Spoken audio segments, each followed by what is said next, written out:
조선시대 한양의 유명한 기생집 만월루에 봄꽃이 활짝 피었습니다. 하지만 그 화려한 꽃들 사이로 한 여인의 처량한 한숨소리가 흘러나왔습니다. 초에 20살의 젊은 나이에 양반댁 마님으로 살던 그녀는 시집 온 지 겨우 1년 만에 천지가 뒤집히는 병고를 당했습니다. 집안이 영모제에 휘말려 남편과 시아버지가 차명을 당하고 그녀는 노비로 전락하여 기생집에 팔려온 것이었습니다. 초이는 작은 방 구석에 앉아 떨리는 손으로 거울을 들여다보았습니다. 거울 속에는 화려한 단장을 한 낯선 여인이 비쳤습니다. 이것이 과연 나란 말인가? 초이의 눈가에 눈물이 맺혔습니다. 죽어야 하는가? 아니면 살아야 하는가? 초이는 지난 몇 달간 수없이 죽음을 생각했습니다. 밤마다 비녀를 손에 쥐고 목을 찌를 용기를 내보려 했지만 그때마다 돌아가신 어머니의 얼굴이 떠올랐습니다. 초이야, 살아있는 것이 곧 희망이란다. 어머니는 늘 그렇게 말씀하셨습니다. 초이는 깊은 한숨을 내쉬며 스스로를 다독였습니다. 그래, 죽지 못할 바에야 어떻게든 살아보자. 혹시 아나, 내 인생에도 좋은 날이 올지. 처음으로 양반 손님을 맞는 날이었습니다. 초이는 떨리는 다리를 이끌고 방문을 열었습니다. 가슴이 터질 듯 두근거렸고 목구멍이 바짝 말라왔습니다. 네가 초이더냐? 60대쯤 되어 보이는 양반이 초이를 위아래로 훑어보며 물었습니다. 네, 날이. 초이는 고개를 숙이며 대답했습니다. 양반댁 마님으로 살 때는 상상도 할 수 없었던 일이었습니다. 자신의 서방님 외에는 술을 따라 본 적이 없었고 외간 남자와 같이 앉아본 적도 없는 초이였습니다. 어디 한번 술을 따라보거라. 네, 날이. 초이는 자존심을 꾹꾹 눌러 삼키며 술병을 들었습니다. 술을 따르는 그녀의 손이 미세하게 떨렸습니다. 하지만 노비로 팔려와 죽음 직전까지 갔다 온 초이는 이제 제법 기생처럼 행동할 수 있게 되었습니다. 첫 손님인 그 양반은 초이가 원래 양반이었다는 소식을 듣고 있었던 모양이었습니다. 그래, 네가 원래는 양반이었다지? 네, 날이. 그래, 네가 고초를 겪고 일이 기생이 된 걸 보니 딱하기도 하구나. 그냥 옆에 앉아서 술만 따르거라. 내 너를 편히 대해주겠다. 초이는 그 말에 가슴 한편이 따뜻해짐을 느꼈습니다. 세상이 다 냉정한 것만은 아니구나 싶었습니다. 첫 손님을 무사히 보낸 후 만월루의 주인 춘월은 크게 기뻐했습니다. 초희야, 그래, 그렇게만 하면 돼. 얼마나 양반님네들이 좋아하시더냐. 초희 너를 보러 수많은 양반님네들이 줄을 섰구나. 춘월은 손님이 늘어나는 것이 좋아 초이의 어깨를 두드렸습니다. 초이는 씁쓸한 미소를 지었습니다. 이것이 내 팔자인가 보다. 그렇게 몇 달이 흘렀습니다. 초이는 조금씩 기생의 삶에 익숙해져 갔습니다. 하지만 마음속 깊은 곳에는 여전히 양반 마님으로 살던 때의 자존심이 남아 있었습니다. 어느 날 만월루의 성질이 괴팍하기로 소문난 이참판이 찾아왔습니다. 춘월은 문 앞까지 마중을 나갔습니다. 대감마님, 오셨습니까? 그래, 춘월아. 내 초이라는 기생이 새로 왔다는 얘기를 들었네. 초이 있는가? 네, 대감. 바로 준비시키겠나이다. 춘월은 황급히 초이를 불렀습니다. 초희야, 이참판 대감님이 너를 찾으신다. 조심해서 모시거라. 성질이 괴팍하신 양반이시니 잘못 건드리면 큰일 난다.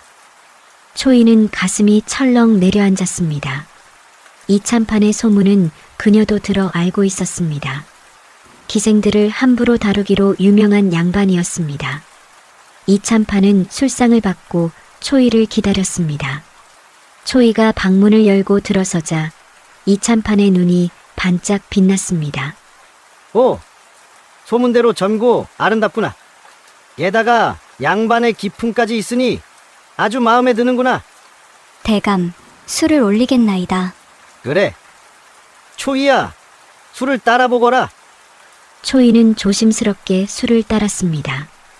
이참판은 술잔을 받아 단숨에 들이켰습니다. 그래. 초이야, 네 손이 참 곱구나. 술이 거나하게 취하자 이참판은 초이의 손을 덥석 잡았습니다. 초이는 깜짝 놀라 손을 빼려 했습니다. 술을 따르는 것은 할 수 있었지만 몸을 만지는 것은 여전히 그녀의 자존심이 허락하지 않았습니다. 대감, 하하하. 초이야, 네가 아직 사내 맛을 제대로 못 본 게로구나. 이리 가까이 와라. 이참판은 초이의 팔을 잡고 가까이 끌어당겼습니다. 초이는 어쩔 수 없이 끌려갈 수밖에 없었습니다. 온몸에 소름이 돋았고 가슴이 두방망이질 쳤습니다. 초이, 네가 아주 마음에 든다. 오늘 밤 초이, 너와 동침을 해야겠다. 그 말에 초이의 머릿속이 하얗게 변했습니다. 안 돼. 이것만은 안 돼. 초이는 있는 힘을 다해 이참판을 밀쳐냈습니다. 대감, 소인은 술은 따르오나 잠자리는 하지 않사옵니다. 저는 그만 물러가겠습니다. 초이는 일어서려 했습니다.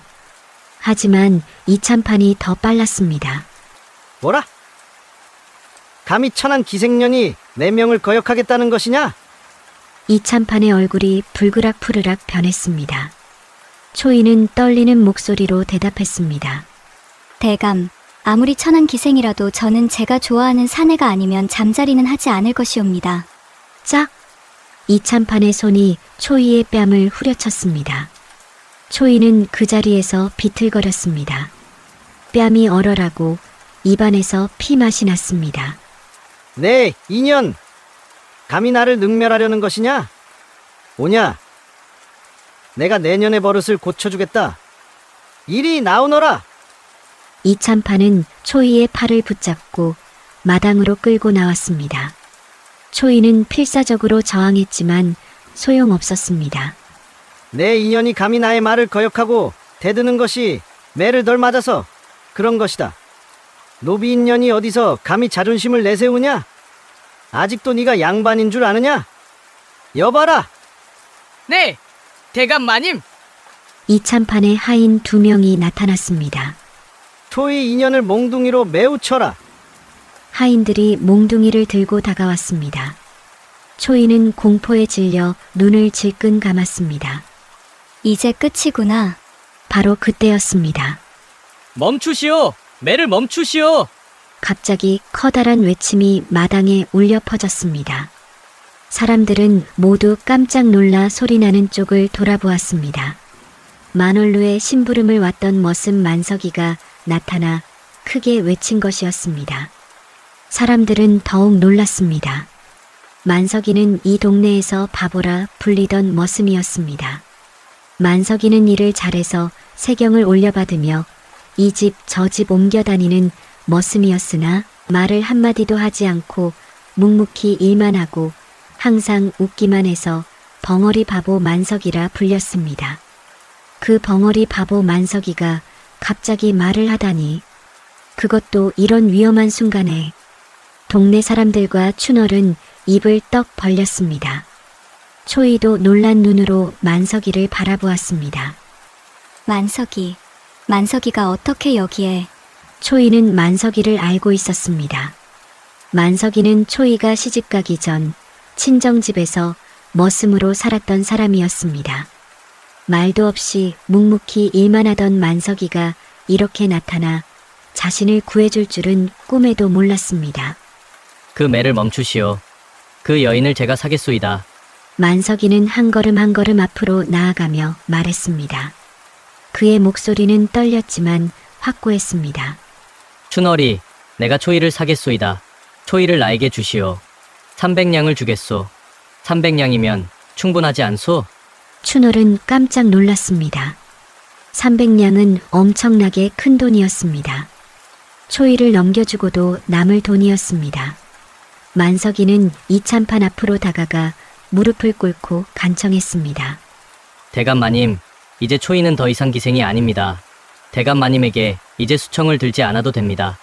이참판은 어이가 없다는 표정으로 만석이를 내려다보았습니다. 그리고 대감마님이 노여움을 푸실 때까지 매는 제가 대신 맡겠습니다.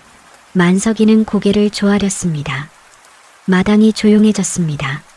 모두가 숨을 죽이고 이 상황을 지켜보았습니다. 초이는 만석이를 바라보며 눈물이 핑 돌았습니다. 만석이가 나를 위해 가슴속 깊은 곳에서 뭉클한 감정이 치밀어 올랐습니다. 이참판은 한참을 만석이를 노려보다가 비웃듯 말했습니다. 이 머슴놈이 지금 누굴 놀리느냐? 여봐라! 이놈을 당장 매우 쳐라! 하인들은 만석이에게 달려들어 두들겨 패기 시작했습니다. 퍽! 퍽! 퍽! 몽둥이가 만석이의 등과 다리에 쏟아졌습니다. 만석이는 신음소리 하나 내지 않고 매를 맞았습니다.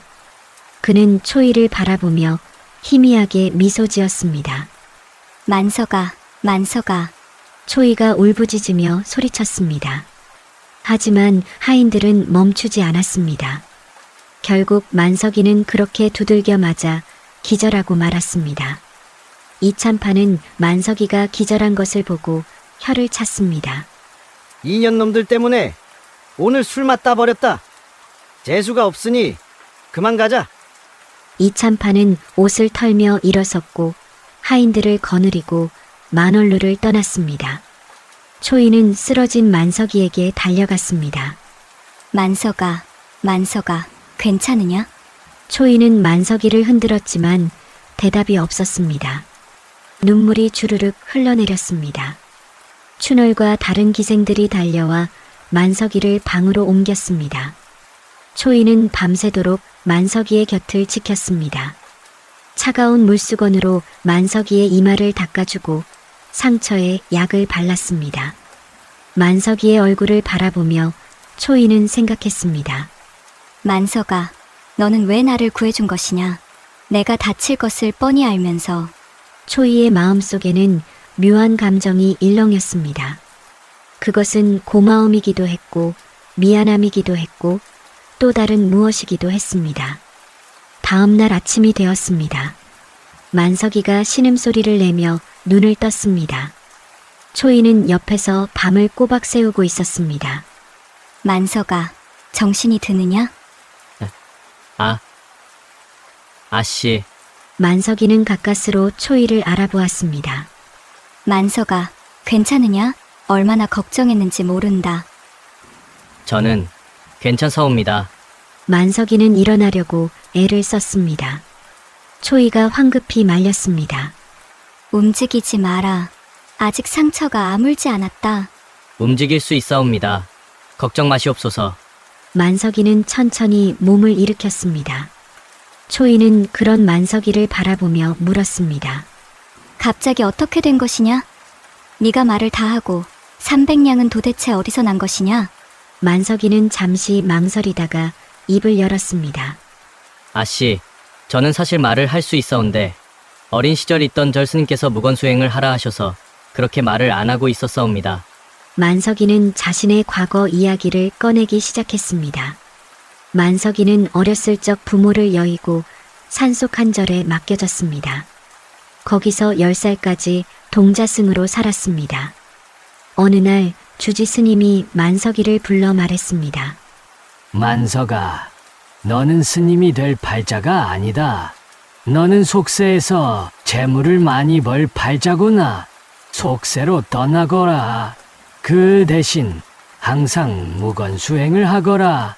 사람들이 뭐라 해도 말을 삼가거라. 그리고 네가 운명의 상대를 만나거든 그때 말을 하거라. 그럼 그 인연이 너를 도와 재물복이 있을 것이다. 그리고 그 재물복으로 많은 사람들을 도와라. 그것이 너의 복이 쌓이는 길이로다. 어서 하산하거라. 그렇게 만석이는 절에서 내려와 이곳저곳을 다니며 머슴을 살았습니다. 무건수행을 하며 묵묵히 일만 했기에 사람들은 그를 벙어리 바보라 불렀지만 만석이는 개의치 않았습니다. 그리고 300냥은 제가 20년간 모은 돈이옵니다. 스님께서 운명의 상대를 만나면 말을 하고 그 인연을 도우라고 하셨는데 만석이는 초이를 바라보며 말을 이었습니다. 아씨가 이 기생집에 계신 것을 보고 심부름 핑계로 자주 이곳을 들렀지요.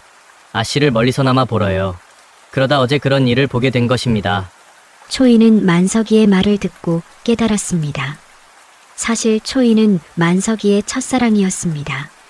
만석이가 초이가 시집가기 전 살던 집에서 머슴으로 살며 초이를 혼자 짝사랑했던 것입니다. 만석아, 그랬구나. 고맙다. 초이는 만석이의 손을 꼭 잡았습니다. 만석이의 거친 손이 따뜻했습니다. 그런데 걸을 수는 있겠니? 네. 아씨, 걸을 수 있습니다.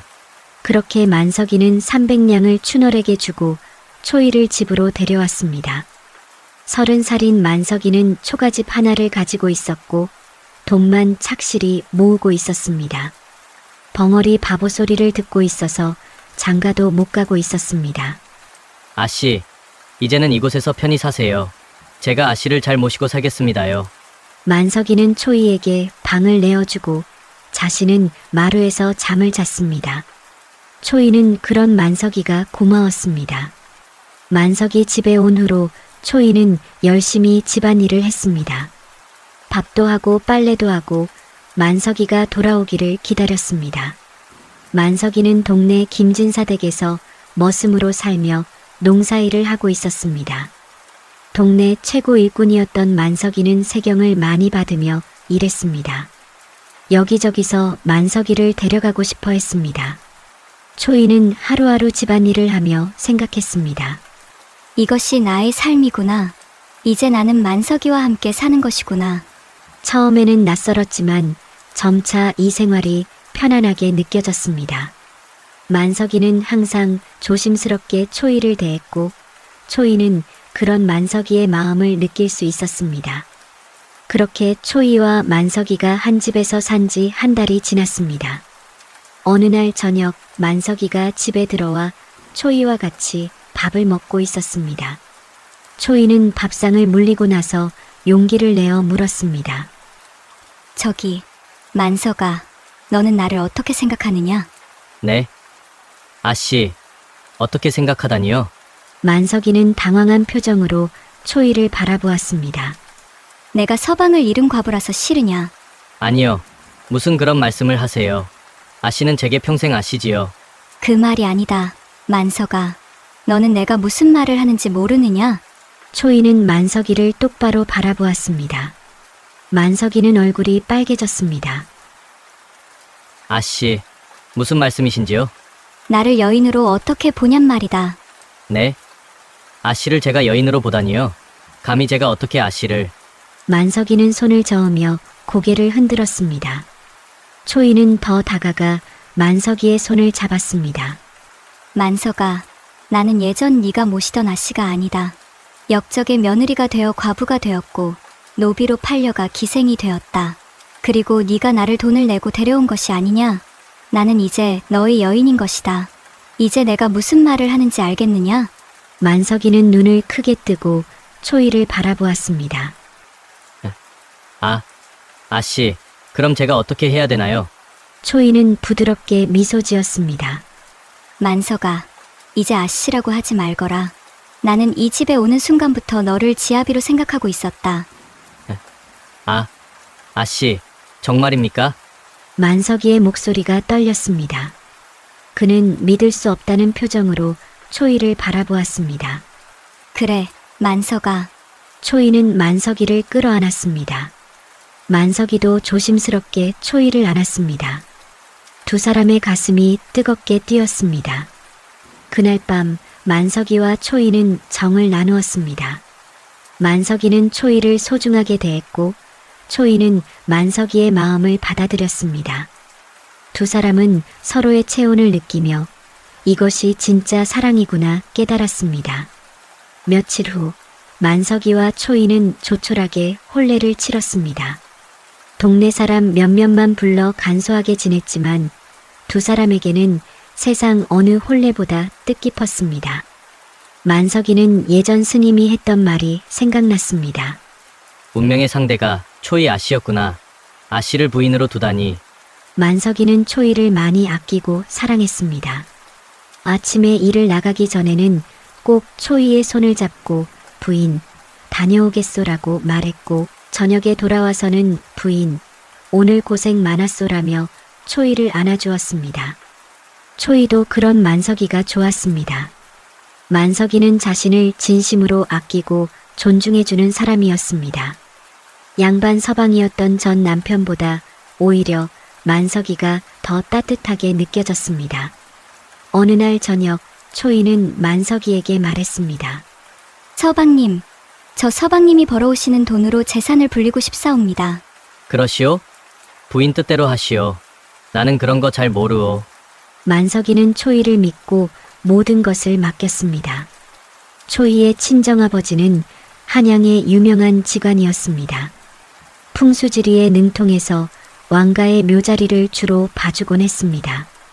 초이는 그런 아버지 밑에서 자라며 자연스럽게 땅을 보는 눈이 탁월해졌습니다.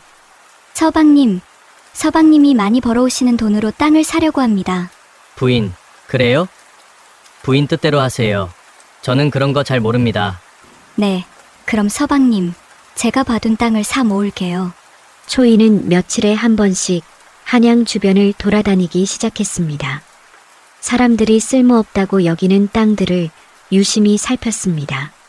이 땅은 물길이 이렇게 흐르고 산새가 저렇게 내려오니 잘만 손을 보면 좋은 농지가 될 것이다. 초이는 아버지에게 배운 풍수지리 지식을 총동원했습니다. 땅의 기운을 읽고 물의 흐름을 파악하고 산의 형세를 살폈습니다. 주인장, 저 쓸모없어 보이는 저 땅을 팔 생각이 있으시오? 아, 그 땅? 돌투성이에 물도 잘 안 들어서 농사짓기 힘든 땅이오. 헐값에 드리겠소? 초이는 그렇게 헐값에 땅을 사들이기 시작했습니다. 일반인들은 모르는 싼 땅이었습니다. 하지만 초이는 이것이 잘 경작만 하면 금싸라기 땅이 될 것이라고 확신했습니다. 부인, 그런 땅을 사서 무엇 하시려오? 동네 사람들은 고개를 갸웃거렸습니다. 하지만 초이는 묵묵히 자신의 계획을 밀고 나갔습니다. 그렇게 5년을 땅을 사모았습니다.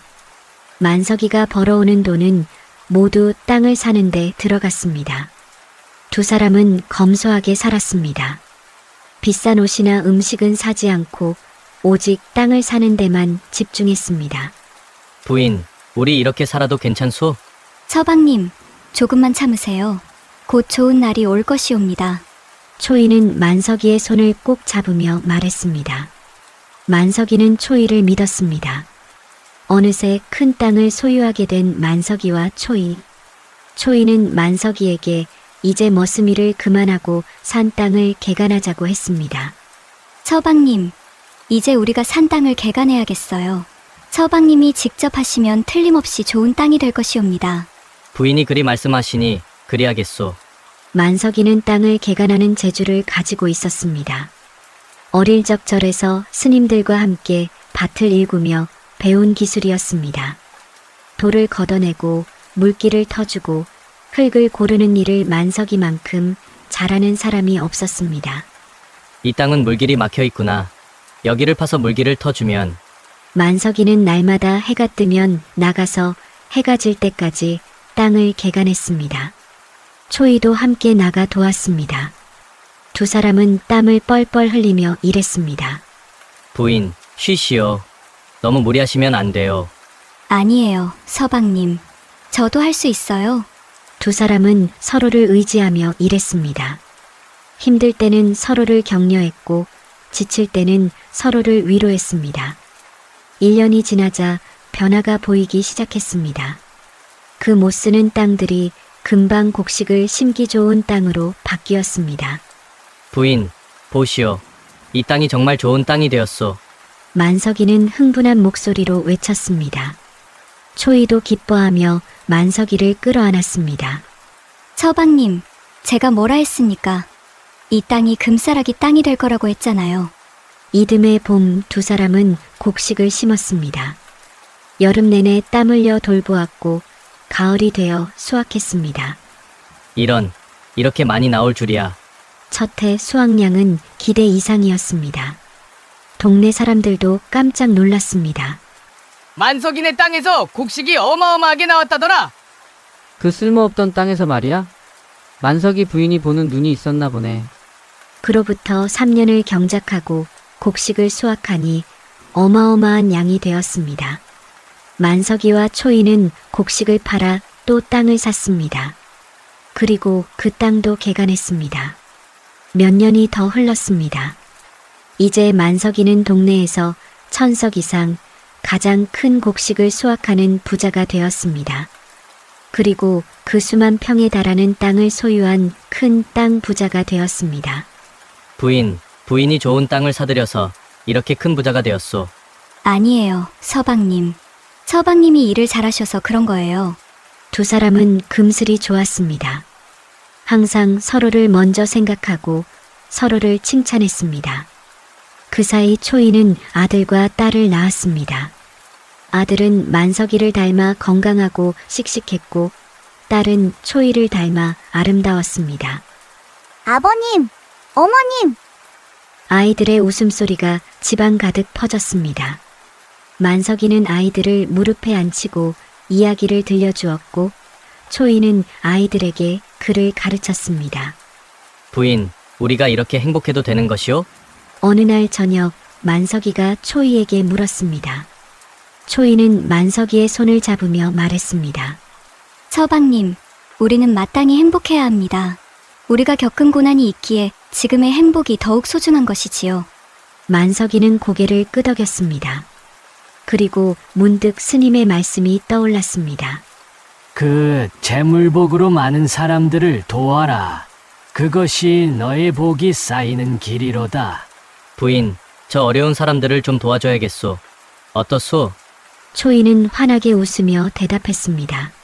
서방님, 그래야지요. 어서 도와줍시다. 만석이와 초이는 주변의 어려운 사람들을 돕기 시작했습니다.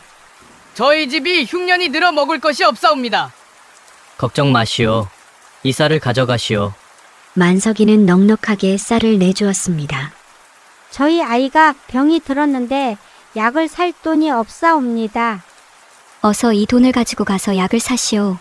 초이는 돈을 내주며 아이의 빠른 쾌차를 빌었습니다. 동네에 가난한 사람이 있으면 곡식을 주었고 병든 사람이 있으면 약값을 대주었습니다. 혼례를 치를 형편이 안 되는 젊은이가 있으면 혼수를 마련해 주었고 장례를 치를 돈이 없는 사람이 있으면 상여를 내주었습니다.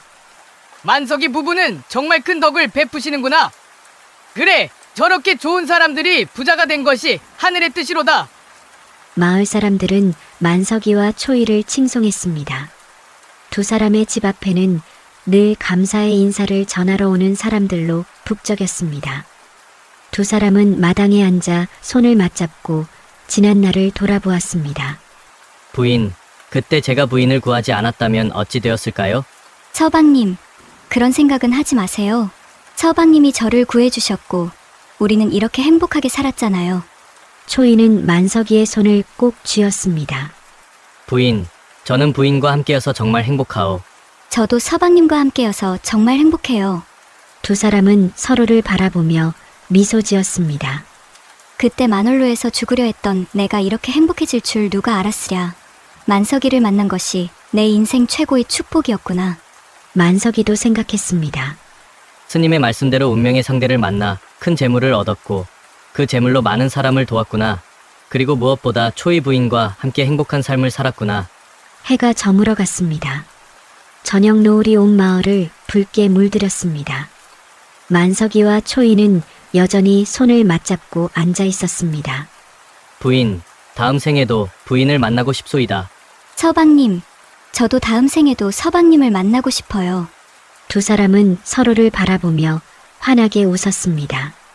그렇게 만석이와 초이는 주변 사람들로부터 칭송받는 부자가 되어 행복하게 살았습니다. 두 사람의 사랑과 덕행은 마을에 오래도록 전해졌고 사람들은 그들의 이야기를 들으며 진정한 사랑과 행복이 무엇인지 깨달았습니다. 어려움 속에서도 서로를 지켜준 두 사람의 사랑, 겸손하게 살며 이웃을 도운 두 사람의 덕행, 그것이 바로 하늘이 내린 복이었습니다. 그리고 그들의 자손들도 대대로 그 가르침을 이어받아 착하고 훌륭하게 살았다고 합니다. 이야기가 재미있으셨나요? 구독과 좋아요 꾹 눌러주세요. 감사합니다.